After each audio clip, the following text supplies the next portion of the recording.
आज हम बात करेंगे एड्स के बारे में। तो acquired immunodeficiency syndrome, acquired means लिया गया हुआ, इम्यूनोडिफिशियंसी इम्यूनिटी में डिफिशियंसी आ गई है, और सिंड्रोम को समझने की कोशिश करेंगे। तो सिंड्रोम जब हमारी इम्यूनिटी कमज़ोर होती है, कमी होती है हमारी इम्यूनिटी में, तो क्या होते हैं, अलग अलग पैथोजन्स अटैक करते हैं। तो मान लीजिए हमारे अंदर ये क्या बोलते हैं आपको, फंजाई के बैक्टीरिया अटैक किए, तो मेरे अंदर क्या होगा, फंजाई के कुछ अलग सिम्टम होंगे, बैक्टीरिया के अलग सिम्टम होंगे, वायरस के कुछ अलग सिम्टम होंगे। मतलब जैसे जैसे जो जो हमारे अंदर पैथोजन आएंगे, उनके सब के अलग अलग सिम्टम होंगे, तो उसे हम क्या बोलते हैं, सिंड्रोम बोलते हैं। एड्स अगर देखा जाए तो एड्स सबसे पहले कब रिपोर्टेड हुआ था, 1981 में। फर्स्ट डे को वर्ल्ड एड्स डे भी मनाया जाता है। ऐसा नहीं है कि इस दिन एड्स का दिन होता है, ये एड्स का दिन नहीं होता है। इस दिन हम लोगों को अवेयर करते हैं कि कैसे वो बचें एड्स होने से। आगे आप इसे बहुत डिटेल से देखेंगे। और ये क्रॉस स्पीसीज बैरियर का मतलब समझने की कोशिश करें आप, कि ऐसा कोई भी बीमारी नहीं है जो पशु में हो, कैटल में, और वो किस में हो, ह्यूमन में भी हो। लेकिन ये एड ऐसा एक ऐसा बीमारी है जो कि कहीं भी हो सकता है। मतलब कि पहले क्या हुआ कि ये मंकी में रिपोर्टेड था, लेकिन अभी क्या है कि ये इंसानों में आ चुका। अब ये देखिए पता नहीं चला अभी तक कि मंकी में था तो इंसान में क्यों है। ऐसे अभी इस पे रिसर्च चल रही है। आप ऐसे कह नहीं सकते हो कि कुछ हुआ होगा इसके बाद आया होगा, हम लोग कुछ कह नहीं सकते हैं। बट ऐसा बताया जाता है कि सबसे पहले मंकी में रिपोर्टेड था, उसके बाद इंसानों में आया। और एड्स आज इतना खतरनाक हो चुका है, ऑल ओवर वर्ल्ड ये क्या हो चुका है, फैल चुका है। और मैं बात करूं इस एड्स से कितने लोग मर चुके हैं, तो 25 मिलियन पर्सन अभी तक एड्स ने क्या किया है, killing more than 25 million person. अब हम मोड ऑफ इन्फेक्शन देखेंगे एड्स का।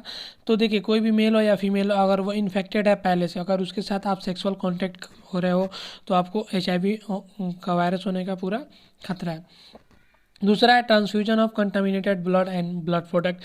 मतलब कि ब्लड को जब ट्रांसफ्यूज किया जाता है, उसमें सबसे ज़्यादा क्या होता है, खतरा रहता है कि उसे ब्लड देने में भी हो सकता है कि हमें नहीं पता हो किसका ब्लड हम ले रहे हैं, और उसके ब्लड में HIV के वायरस पहले से हो, तो हमें भी HIV का वायरस हो सकता है। तीसरा है by sharing infected needle as in the case of intravenous drugs abuser. Drugs abuser जो होते हैं वो कभी भी ड्रग्स को जो लेते हैं वो ग्रुप में ही लेते हैं। तो मोस्टली क्या होता है कि 5-6 लोगों का जो ग्रुप होता है ना, उसमें क्या होता है कि सबसे पहला उसमें से क्या है कि अपना ड्रग्स यूज किया नीडल के थ्रू, वही नीडल के थ्रू क्या करेगा, दूसरा भी लेगा, फिर वही तीसरा भी सेम टू सेम ऐसा करता है। तो मान लीजिए पहले में HIV का वायरस नहीं था, ठीक है, तो दूसरा को कुछ नहीं हुआ। अगर दूसरे वाले में था, तो दूसरे वाले ने जब इंजेक्ट किया अपने अंदर नीडल से ड्रग्स को एब्यूज को लिया, उसके बाद क्या किया कि वो तीसरे को दिया, और फिर तीसरे ने क्या किया, चौथे को वही निडल दिया। तो ऐसे क्या हो रहा है ना कि दूसरा से तीसरा में आया, तीसरे से चौथा में, चौथा से पांचवा, पांचवा में छठे से, इस तरह क्या हुआ कि वो सभी लोगों को HIV होने का खतरा बढ़ गया एक से। तो ये बहुत खतरनाक होता है जो भी ड्रग्स एब्यूजर जो होते हैं ये। और ये लोग क्या होता है कि हमेशा ग्रुप में ही लेते हैं, इसीलिए बहुत डेंजर हो जाता है। किसी एक को है तो सब में होने का पूरा 100% चांस रहता है। बहुत बार देखा जाता है कि कोई मदर है जो कि HIV से इन्फेक्टेड है, तो प्लेसेंटा के थ्रू उनके आने वाले बच्चे में भी चला जाता है। इसे रोका जाता है, बहुत से इसके तरीके हैं, आगे हम लोग पढ़ेंगे, उसके देखेंगे कैसे रोका जाता है। And last one that is multiple sexual partner. तो इसमें भी एनाल सेक्स सबसे खतरनाक होता है। इसलिए खतरनाक होता है कि जो एनाल सेक्स के ये रप्चर होता है, मतलब जब म्यूकोसा रप्चर होता है, तो क्या होता है कि ब्लीडिंग होती है। और जब ब्लीडिंग होती है तो आप समझ सकते हैं कि मोस्टली जो HIV के वायरस होते हैं ब्लड में ही होते हैं। देखिए मोड ऑफ इन्फेक्शन जो है ना, इसका सबसे इसमें ज़्यादा चांसेस होते हैं फ्लूइड कांटेक्ट में। फ्लूइड कांटेक्ट में क्या क्या आता है, ब्लड हो गया, सलाइवा हो गया, स्पर्म हो गया, सीरम हो गया। तो ये सबसे ज़्यादा चांसेस इसमें रहते हैं हमारा इन्फेक्शन होने का, HIV का। अब हम इस पिक की मदद से समझने की कोशिश करेंगे। यू कैन गेट HIV भाया, देखिए, sex without condom, of course ये हम लोग को अच्छी तरीके से मालूम है। पासेट फ्रॉम मदर टू बेबी, अभी हम लोगों ने डिस्कस भी किया कैसे प्लेसेंटा से ये इन्फेक्टेड मदर से होता है चाइल्ड में। शेयरिंग इंजेक्टिंग इक्विपमेंट, ये भी अभी आपने देखा अभी तुरंत। और ये लास्ट वाला contaminated blood transfusion and organ transplant, कैसे जब ऑर्गन ट्रांसप्लांटेशन होता है तो उसमें ब्लड की कमी पड़ जाती है, तो हमें ब्लड देना रहता है। तो ये सब चीज़ होती है जिससे आप HIV के वायरस अंदर आ सकते हैं हमारे अंदर। अब ये देखिए किन किन चीज़ों से HIV हमें नहीं हो सकता है, ये भी थोड़ा कन्फ्यूजन रहता है माइंड में, तो उसे हम लोग क्लियर कर लेते हैं किन किन चीज़ों से नहीं होता है। तो सबसे पहले किसिंग से नहीं हो सकता है। हगिंग, आप अगर कोई इन्फेक्टेड है तो आप उसे हग करते हैं तो आपको नहीं होगा। शेयरिंग फूड, इससे भी नहीं हो सकता है।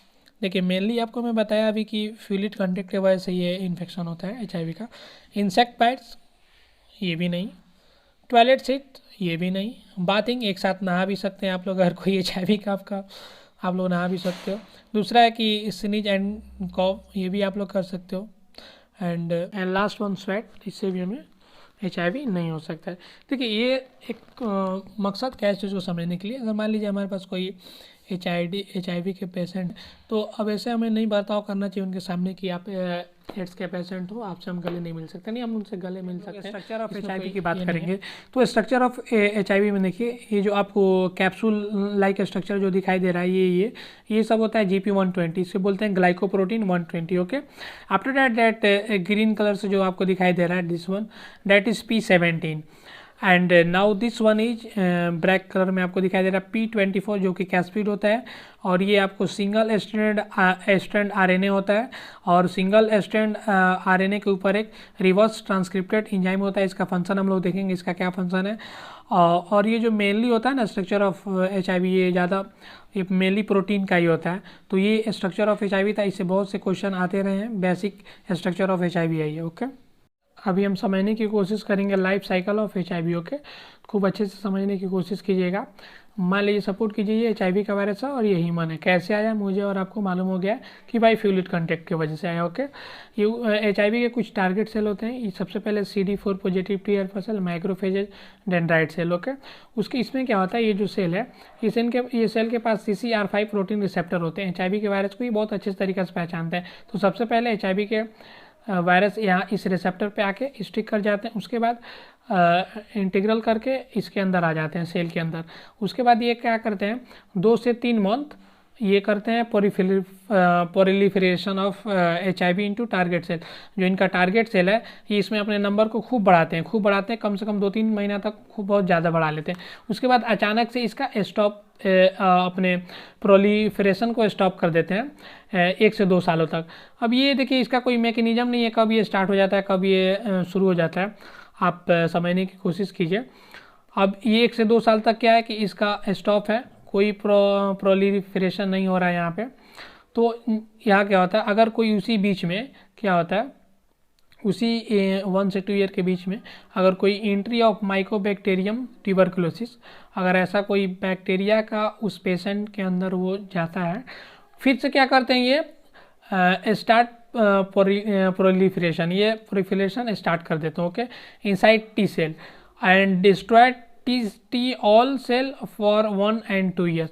ये पूरे T सेल एंड को बर्बाद कर देते हैं 1 से 2 साल के कंटिन्यू। ओके, उसके बाद क्या हो जाता है, उस इंडिविजुअल का इम्यूनिटी जो होता है इंक्लाइंड हो जाता है, तब क्या हो उसे हम बोलते हैं HIV पॉजिटिव बोलते हैं। ओके, उसमें क्या होता है HIV पॉजिटिव में थोड़ी इम्यूनिटी बची रहती है, लेकिन जब भी उसका जो CD4 काउंट होगा 200 सेल से कम हो जाएगा तो टोटल इम्यूनिटी डिक्लाइन हो जाएगी और उसे हम तब बोलेंगे एड्स। ओके, तो इसे आप इस साइकिल को आप फिर से एक बार अच्छे से देखें, पूरा साइकिल कैसे घूम रहा है, और ये पूरा प्रोसेस होने में आपको 2 से 6 साल तक लग जाता है। मतलब अभी आप समझ लीजिए कि 2021 में किसी को HIV का वायरस हो रहा है तो 2027 में या 2026 में उसे मालूम चलेगा कि मुझे HIV वायरस है। बहुत ही बड़ा इसका लाइफ साइकिल है।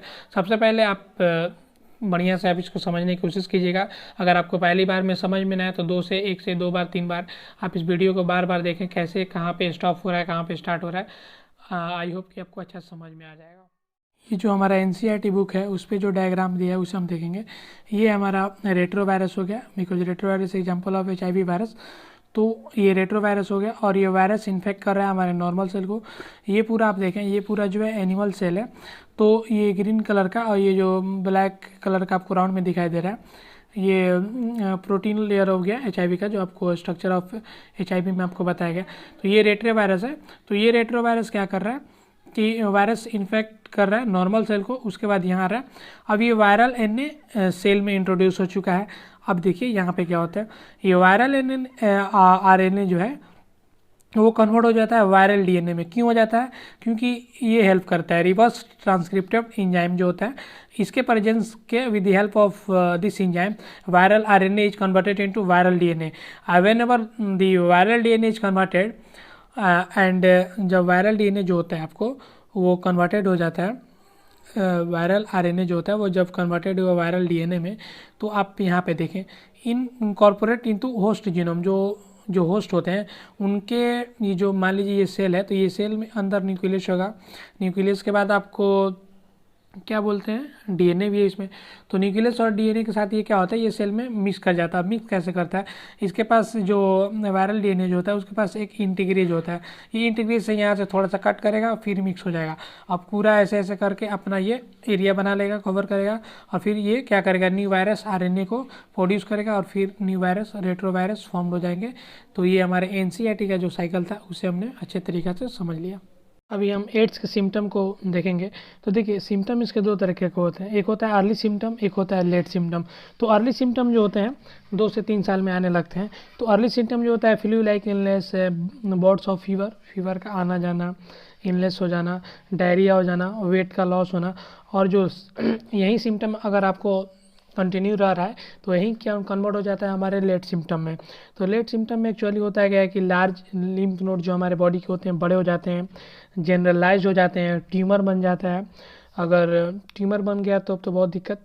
देन इन्फेक्शन जो होता है वायरस फंगी, यही तो मेन रीजन होते हैं डेथ होने की। जितने भी एड्स के पेशेंट होते हैं वो ज़्यादातर फंगी और बैक्टीरिया के इन्फेक्शन से ही वो मरते हैं। अभी हम डायग्नोसिस देखेंगे, एड्स के डायग्नोसिस क्या होते हैं। तो इसमें ब्लड टेस्ट होता है, फिर वेस्टर्न ब्लड भी कराया जाता है, ये स्पेसिफिक टेस्ट होते हैं। तो वेस्टर्न ब्लड जो है बहुत ही ज़्यादातर यहीं कराया जाता है आजकल, इससे आपको मालूम चल जाता है, एक्चुअली में बेटर है। फिर इलिसा भी कराया जाता है और अगेन पीसीआर भी है। तो ये सब डायग्नोसिस हैं हमारे एड्स के। अब प्रिवेंशन की बात करेंगे तो देखिए एड्स का कोई cure, AIDS has no cure, AIDS का कोई इलाज नहीं है।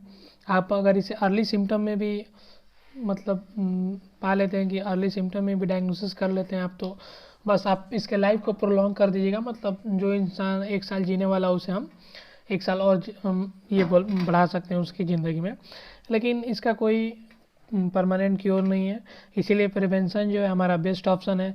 इसके लिए कोई कोई ऑर्गेनाइजेशन बहुत अच्छा चलाया जा रहा है, लोगों को अवेयर किया जाए। एनओसी है, WHO है, और फिर आपको एनजीओ है। तो एनओसीओ है जो है national AIDS control organisation, WHO, NGO, ये सब लोगों को एजुकेट कर रहे हैं, अवेयरनेस फैला रहे हैं एक एक को, इंडिविजुअल को। ये लोग क्या करें कि इनके में स्टार्टेड नंबर्स ऑफ प्रोग्राम, ये जो एनओसी है, WHO, एनजीओ ने नंबर ऑफ प्रोग्राम स्टार्टेड किए हैं। Screening of blood disposal needle, safe sex किया जाए, डिस्ट्रीब्यूशन ऑफ फ्री कॉन्डम, ये सब इनके तरफ से ये सब बताया जा रहा है लोगों को, ताकि ये अवेयरनेस फैले, लोग इसे बचाव करें एड्स का। ट्रीटमेंट में इसका जो एंटी रेट्रोवायरल थेरेपी करते हैं, तो ये सब कुछ जो इसका ट्रीटमेंट है हम लोग देते हैं। और फिर मदर टू जो चाइल्ड जाता है उसमें क्या करते हैं हम लोग, बॉटल फीडिंग को प्रमोट करते हैं, ब्रेस्ट फीडिंग को हम लोग ये करते हैं, स्टॉप कर देते हैं। तो ये हमारा अच्छे तरीक़ा से एड्स ख़त्म हुआ। आप इसे अच्छे से अच्छे समझने की कोशिश करें। ये वीडियो देखने के बाद आप ज़रूर क्वेश्चन उठाएं एड्स से, और क्वेश्चन करें कितना हुआ कितना नहीं हुआ, ये करके ज़रूर बताएं हमें।